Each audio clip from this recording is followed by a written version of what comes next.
che dire, per noi di Edoardo è un immenso piacere avere con noi Ornella Auzzino, imprenditrice. Cioè, voglio ricordare un attimo al pubblico a casa che se abbiamo potuto avere la possibilità di poter vedere la sceneggiata, quella lì con Nino D'Angelo, è stato perché gentilmente, voglio dire, l'hai fatta digitalizzare tu e restaurare tu.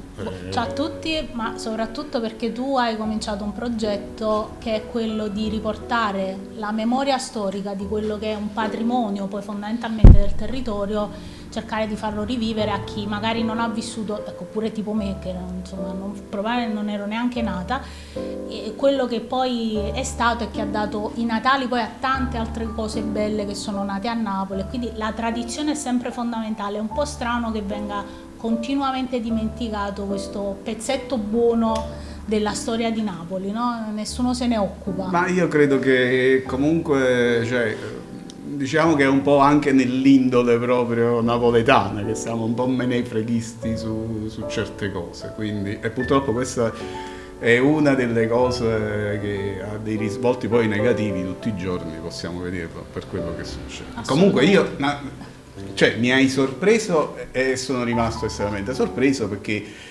cioè, mi sono imbattuto in questa donna con il trolley.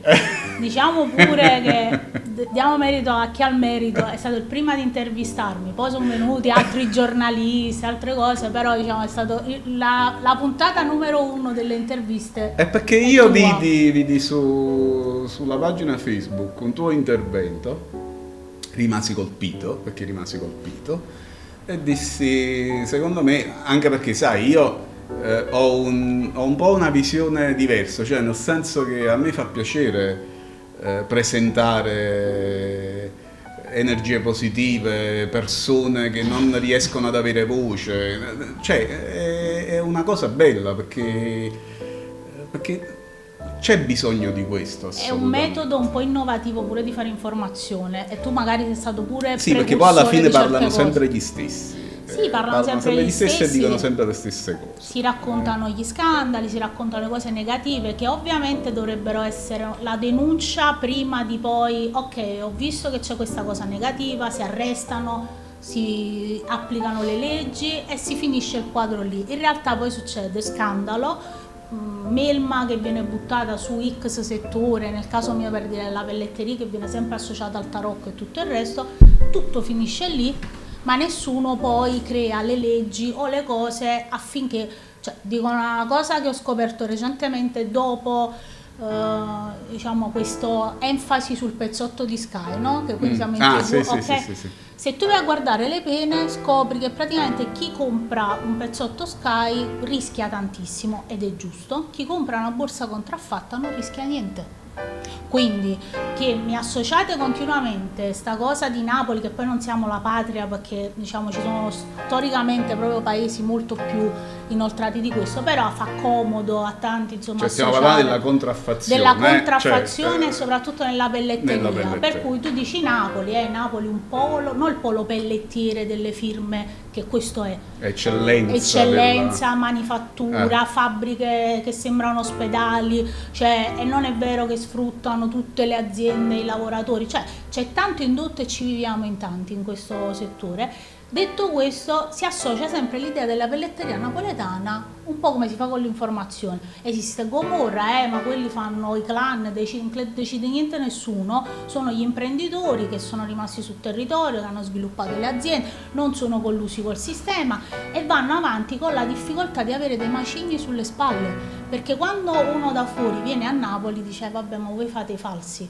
Allora io ridendo dico sempre, se siamo bravissimi a fare i falsi, siamo bravissimi a fare gli originali, certo. Perché altrimenti non ci puoi riconoscere una cosa e non negare, riconoscere certo. Quindi mettiamoci d'accordo, e questo poi negli anni ha portato proprio a livello di informazione, ed è questo insomma uno dei meriti più forti che riconosco a te, di cercare di raccontare il buono, il che non significa non denunciare, anzi forse è una denuncia ancora più forte raccontare il buono, no? Che se tu racconti il buono, chi fa le cose che non vanno bene si evidenziano ancora di più, non sono la normalità, sono hai fatto una cosa che non va fatta, o ti hanno preso che stai facendo le borse parallele, o guarda, non si fa così azienda. E invece l'appiattimento verso il brutto, verso l'illegale, che poi non è così, cioè nel senso nella fattispecie non è così, porta a fare, vabbè, è successo a Napoli e vabbè, è normale. E non vabbè, è così. Diventa dell'illecito illecito. Quindi, bravissimo. cioè, insomma, il fatto che ci sia un'informazione che è un'informazione che tendenzialmente va sempre verso il negativo della città, e anche perché poi fondamentalmente è un mezzo per far fuggire eventuali investitori. Perché chiaramente se noi parliamo di Napoli come eccellenza di pelletterie produttiva, ma anche in tantissimi altri settori, e poi magari diciamo anche che Napoli insomma è una città dove si può investire, e magari gli artigiani napoletani sono effettivamente molto più bravi perché hanno fantasia, estro, capacità, tradizione, capacità produttive, cioè arriviamo a un certo punto, Rima Costiera Amalfitana e quindi Sorrentina, il turismo è una cosa, la capacità di poter fare artigianato di alto livello è un'altra cosa, cioè il resto d'Italia che fa? E tutto questo, quando poi ci sono imprenditori che denunciano il malaffare, vengono anche emarginati come se fossero, in realtà dovrebbero, anzi vengono visti fuori strano. Capisco perfettamente tutto, però io voglio anche mettere in risalto una cosa che mi ha colpito in una maniera incredibile, e cioè questo libro che hai scritto. L'ho letto tutto, ho visto, giuro che l'ho letto tutto perché me lo sono veramente letto, che è questo qua, Ornella Uzzino, Le mie borse, e l'ho trovato. Leggi il sottotitolo perché è importante. Come valorizzare Napoli facendo l'imprenditrice quando tutti ti dicono di andare via. Perché è un cancro per il sud il fatto che la gente pensa che sia impossibile fare le cose qua.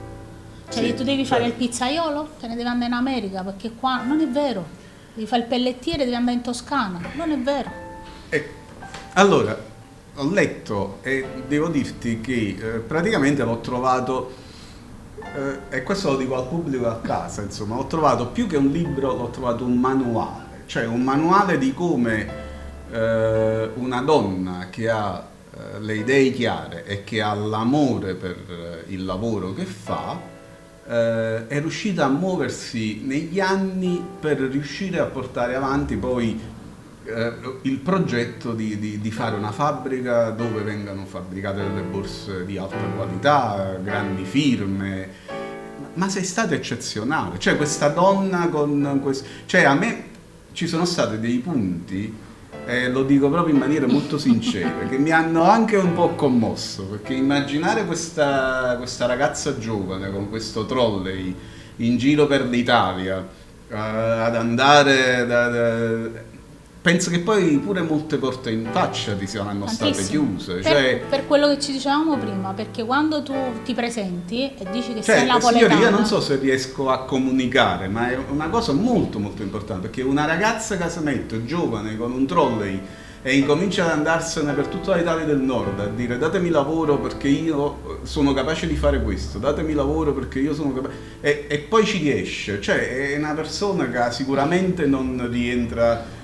Non voglio dire non rientra nella normalità, ma è una persona che sicuramente non si ferma davanti a niente, perché è questo. Io ti ringrazio. No, non è una questione. No, nel senso che. Perché è la verità, cioè è la verità ed è sotto gli occhi di tutti, insomma. Quindi non diciamo sto né esagerando né sto. Tutto il viaggio è cominciato dal momento in cui mi hanno detto che se io volevo prendere il lavoro a Napoli e non avevo le amicizie, non lo potevo fare.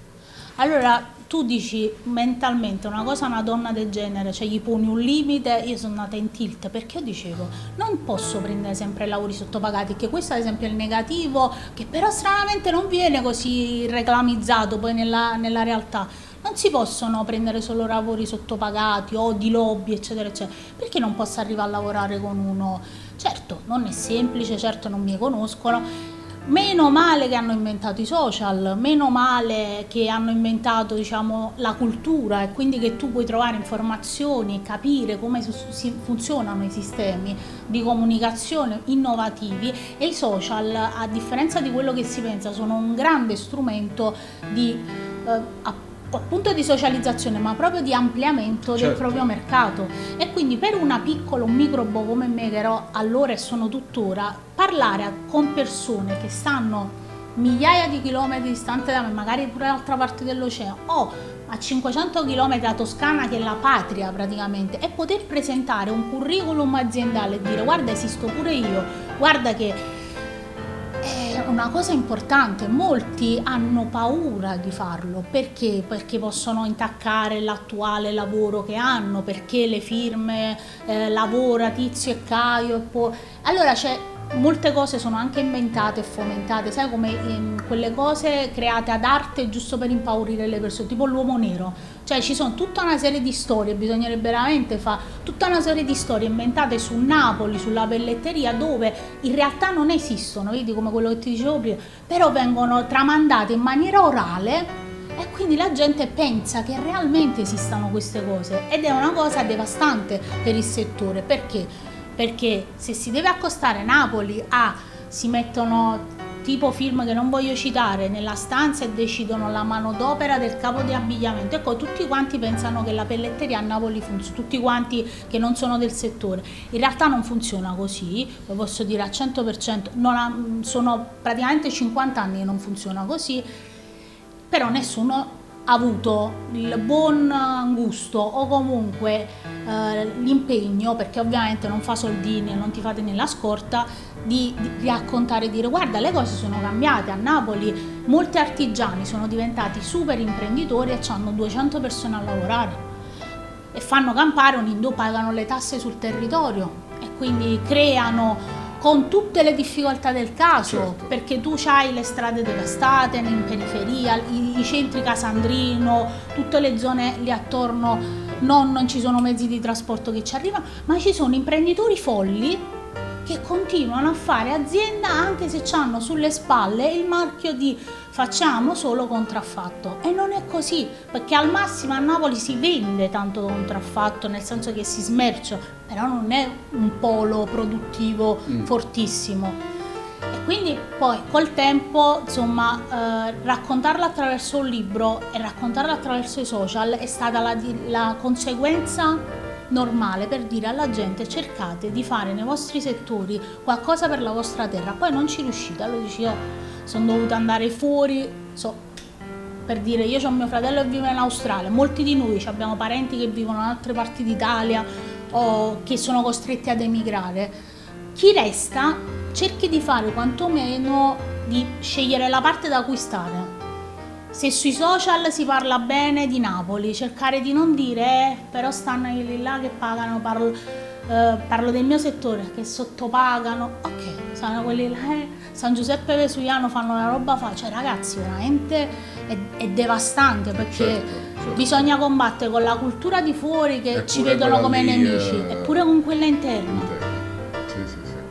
Quindi io, Pino e tanta altra gente che combattiamo per portare avanti una battaglia di Napoli, di Campania, o comunque di tutto quello che è la tradizione raccontata e narrata nel bene e nel male per quella che è, e molto spesso è bene, cioè cerchiamo di farci pure rete in questo senso. L'immagine di Napoli, che poi comunque voglio dire, quando tu presenti l'immagine della tua città in una certa maniera è un beneficio che poi ritorna a tutti. No, perché poi non si è mai capito, perché uno che dice Treviso è bellissima, un trevigiano, dice Treviso è bellissima, non è uno che si sbatte il cuore così, però dici Napoli è bella, wow. Cioè no, ma con me Napoli no, perché tu parli solo del Vesuvio, le spogliatelle, non è vero. Senti, e vogliamo raccontare, cioè quel momento in cui è stata proprio la tua svolta, cioè tu dopo un casino di viaggi che hai fatto, sei stata in giro, sei andato ovunque a cercare di trovare, poi ad un certo punto hai fatto questo incontro particolare e si è svoltato di questa persona, e questa persona ha creduto in te più che diciamo nel contesto generale. E da lì poi hai incominciato a lavorare. Sì, arrivo nel 2013, l'azienda stava a collasso, veniamo non pagati da un'azienda anche importante che poi ha aperto un'altra SRL, quindi come si dice di Milano, sede Milano, andavo a Milano a prendere il lavoro ed è milanese, quindi giusto per dire, ma non per farci due nemici. Perdiamo 15.000 euro perché poi siamo andati nel fallimento, ma sappiamo bene come funzionano le cose in Italia, prenderemo un euro, che si erano studiati la cosa bene, e sono tonta perché ovviamente una napoletana si fa via un pacco da un milanese, una cosa quasi da barzelletta, me lo dico però purtroppo vabbè, si scherza, ironizzo pure al contrario, perché è una prassi molto normale se andiamo a guardare nei vari canali di quanti fallimenti ci sono. Detto questo, insomma, mi metto alla ricerca di come potevo trovare altri clienti, che di base questo, insomma, per lasciare aperta l'azienda dovevo trovare altri clienti. Nel frattempo c'erano stati molti dipendenti che erano stati licenziati, che eravamo arrivati proprio al minimo storico, cioè, e poi è arrivato a un certo punto dove dico o produco e ci guadagno, oppure non vale la pena, cioè meglio che chiudo e vado a fare la commessa, che è molto più qualificante, almeno mi sento soddisfatta, cioè non sto buttando tempo e soldi. Tutto questo, insomma, con notevoli problemi a livello personale, anche di difficoltà con mia figlia e tutto il resto, vabbè, incrocio, insomma, abbiamo l'abitudine di mandare curriculum, io mandavo curriculum su Facebook, guardavo le aziende che stanno facendo, incrocio questo manager che nel libro poi chiama Alessandro Magno, per tutta una serie di cose pure storiche di quello che rappresenta Alessandro Magno, che ovviamente non ho potuto citare il nome del manager perché attualmente, insomma, è una persona abbastanza influente nel settore. Però mi piaceva anche, come dire, veicolare il messaggio che lui fosse stato Alessandro Magno per tante cose. Perché? Perché è una persona che riesce a dare l'opportunità ad una ragazza che sta in quel momento ferma, che quando sono venuti a fare l'audit eravamo fermi, e a dire: io 10 borse gliele faccio provare. Da quelle 10 borse, che era maggio 2014, a giugno abbiamo fatto le borse, non ci siamo mai più fermati, hanno investito, hanno ovviamente, come dire, ci siamo conosciuti a vicenda, quindi hanno dovuto scoprire, si è aperto un mondo. E infatti io dico sempre che ci vorrebbero tanti manager nelle aziende come lui, perché sostanzialmente aiuta aziende piccole ad avere un'opportunità. Poi è ovvio, non tutti quanti magari sarebbero giocati l'opportunità in un certo modo, magari io ho investito tutto in azienda, ho cercato di far crescere l'azienda in un certo modo, ho investito, adesso sto investendo sul canale YouTube, e per quelli che sembrava una cosa folle, anzi, ricordiamolo che tu c'hai un canale YouTube dove faccio recensioni di borse, si chiama Ornella Uzzino, quindi così, e io per anni mi sono domandato: io come faccio a combattere l'idea che comprare una borsa contraffatta è una cosa negativa, combattendo una delle obiezioni peggiori, ed è quello di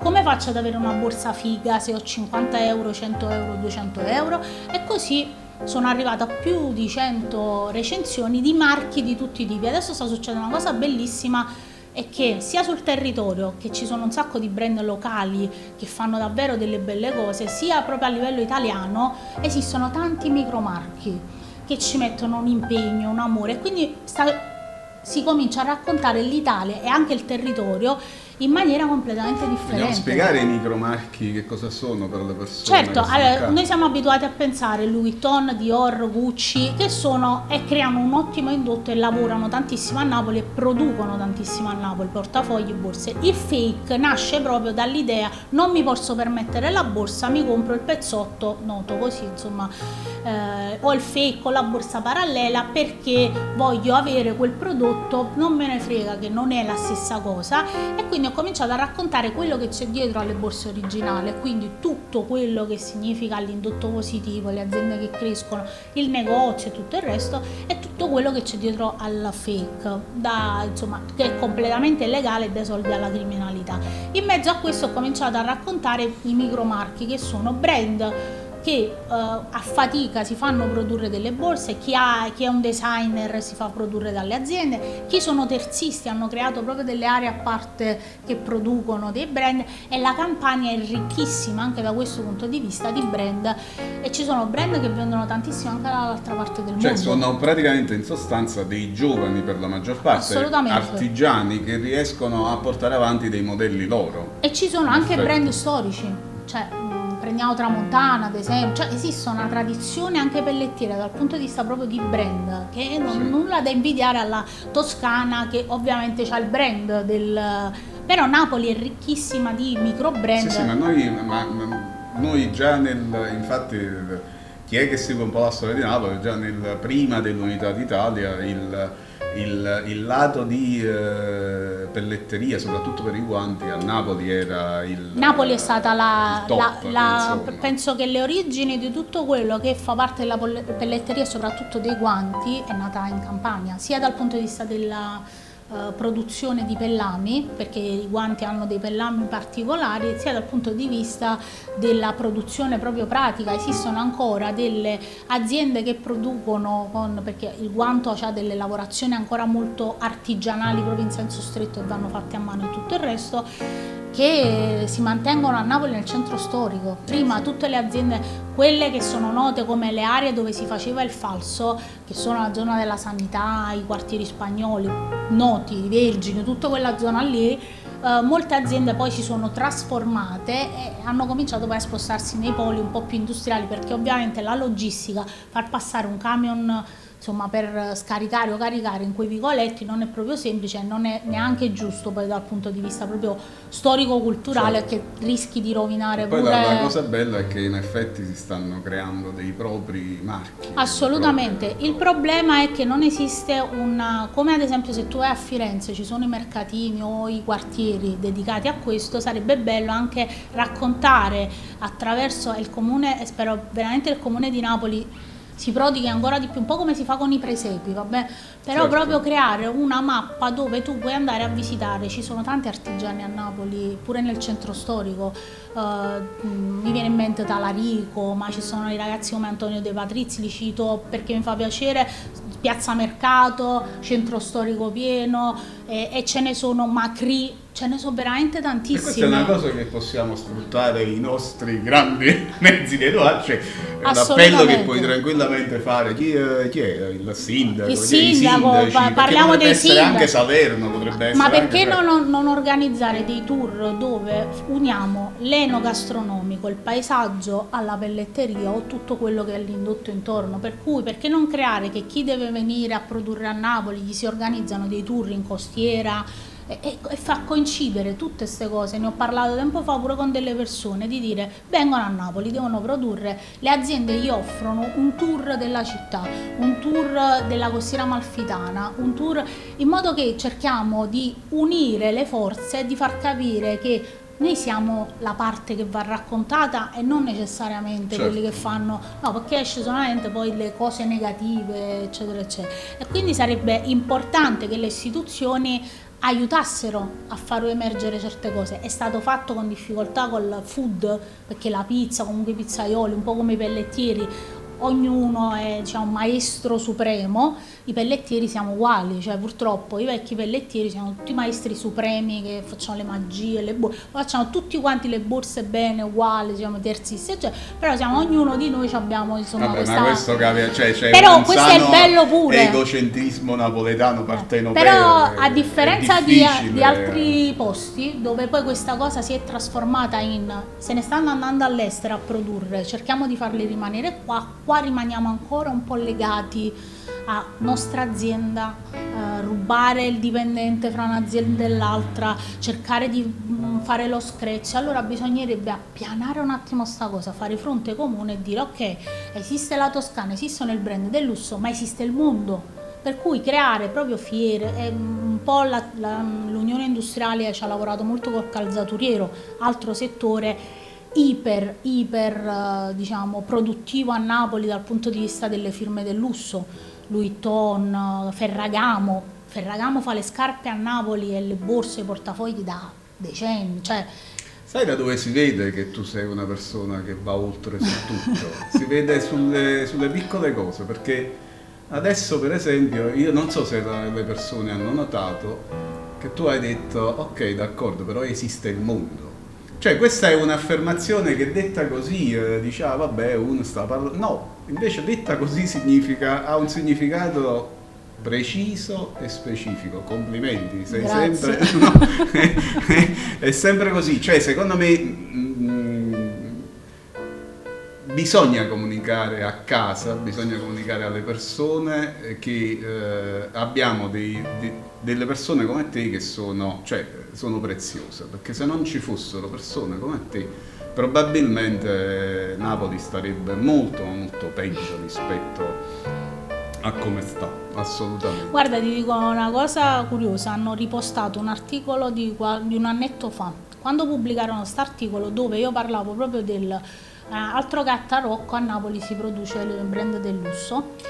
Ti dico una cosa assurda, perché io ancora, dopo più di un anno ancora, hanno segnalato quel post come qualcosa di cui non si doveva, mi hanno bloccato le sponsorizzate su Facebook, che si fa perché tu, un altro mettete e dite che quella cosa non deve stare sul social, e quindi il social si attiva per capire, poi ovviamente essendo molto in algoritmo ti blocca. E siamo andati avanti, comunque ci hanno bloccato per mesi le sponsorizzate, io non capivo, dove siamo andati a analizzare, molte delle persone che hanno segnalato la cosa erano conterranee, per cui a Napoli purtroppo l'invidia, perché secondo loro io stavo sul giornale e loro non erano stati loro, allora io ho detto invece di segnalare il post su Facebook, fatevi intervista pure voi, fate entrare la gente in azienda, create in modo, che ne so, creiamo sta cavolo di scuola di pelletteria, che non si riesce a trovare gente per creare, ci sono i fondi europei, non lo facciamo per aumo perché ci dobbiamo mangiare, non servono queste cose, serve creare un territorio, una classe operaia che voglia fare questo lavoro. Certo. Abbiamo tanti ragazzi che sono costretti ad andare via pur volendo rimanere a Napoli per andare a fare gli operai nelle fabbriche al nord. E noi non voglio fare il meridionalista perché lungi da me, però è strana sta cosa, è strana tutta questa immigrazione, se noi abbiamo tutto questo lavoro e non troviamo manodopera, è strano perché le aziende non vogliono formare, non hanno il tempo di formare i ragazzi, esistono le scuole di parrucchieri, creiamo le scuole per la pelletteria, facciamoli formare 2 anni, li mettiamo in azienda, abbiamo persone che sanno come si deve stare 8 ore vicino a un banco, magari imparano a fare la modelleria e rendono più agevole anche la vita delle aziende. Quindi, ma poi è un lavoro artistico, assolutamente, è creativo, non è non ti ci ferma mai. Infatti, I più grandi tecnici che ho conosciuto sono persone che a 60 anni prendono una borsa in mano, viene l'ispettore X, gliela spiega e dice: ho imparato cose nuove, perché i sistemi si evolvono, le metodologie, i materiali. E quindi è un settore ad alta specializzazione che davvero creerebbe tanto lavoro, ma c'è poca cultura, perché l'operaio a Napoli purtroppo è stato sempre visto, e un po' è anche demerito di noi imprenditori, come quello che buttava il sangue in fabbrica. Mia madre voleva che io studiassi e non stessi in fabbrica, perché ovviamente lei ha passato tanti anni in fabbrica a lavorare, era incinta a me e cuciva fino a 9 mesi, e quindi le fabbriche lei l'ha viste sempre come una sofferenza, ed è duro il lavoro di fabbrica, è inutile che noi diciamo, e gli operai vanno elogiati per questo. C'è dall'altro lato che gli imprenditori andrebbero anche elogiati per il coraggio a volte di fare lavori anche solo per far lavorare gli operai, perché magari le manodopere non sono adeguate, e lì si entra nel discorso iniziale del fin quando io creo l'imbuto e ci sono pochi a gestire il costo della manodopera dei terzisti, non ci sarà libertà. Il terzista non potrà decidere, perché se io smetto di lavorare con una firma rischio che io non lavorerò più con nessuno. Se invece io ho il mondo che ti dicevo prima, io vado via da uno, e questo alza pure la capacità contrattuale.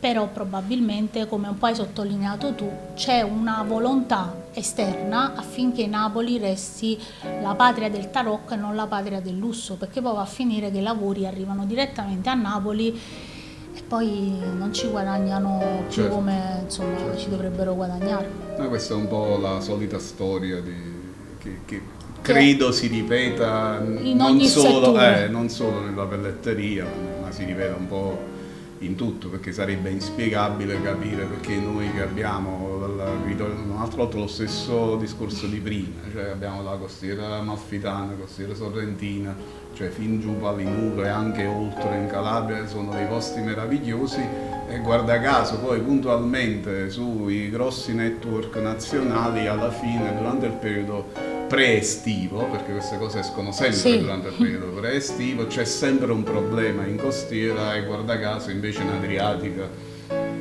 c'è il paradiso terrestre.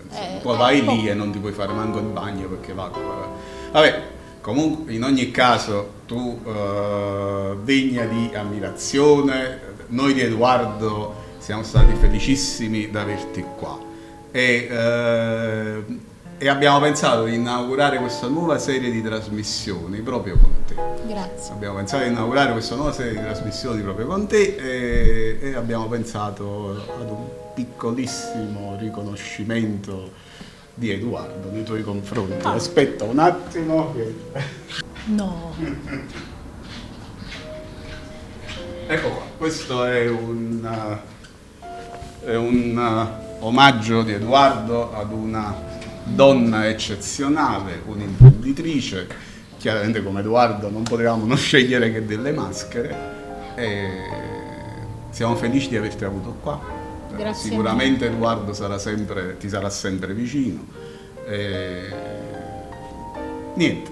Mi viene da piangere perché fai vedere anche il libro, questo è un libro importante perché io spero veramente che vi rendiate conto dell'immenso lavoro che faccio io, ma che fa persone come Pino e che cercano di fare qualcosa, diciamo, quasi no profit, perché io e te dedichiamo il tempo a questa terra. Sì. Mettilo un po' a favore. E vi farò vedere che questo sarà il primo premio, non so, per vincere un Oscar con la regista, perché poi lo diciamo che un Oscar per la realizzazione delle borse. No, realizzeremo, è un sogno mio che lui mi scriva, se lo prende come impegno, un documentario sulla pelletteria napoletana e su tutto quello che è la tradizione. Vabbè, figurati, sarà un piacere farlo. E quindi lo lasciamo questo impegno, quindi siete tutti testimoni. Grazie. Grazie mille a tutti. Grazie a te per essere venuta, sicuramente. Grazie e buona serata a tutti. E viva Napoli! Assolutamente, sempre. Bellissimo, non lo posso mostrare? No, vabbè, aspetto che esce l'intervista e poi lo metto.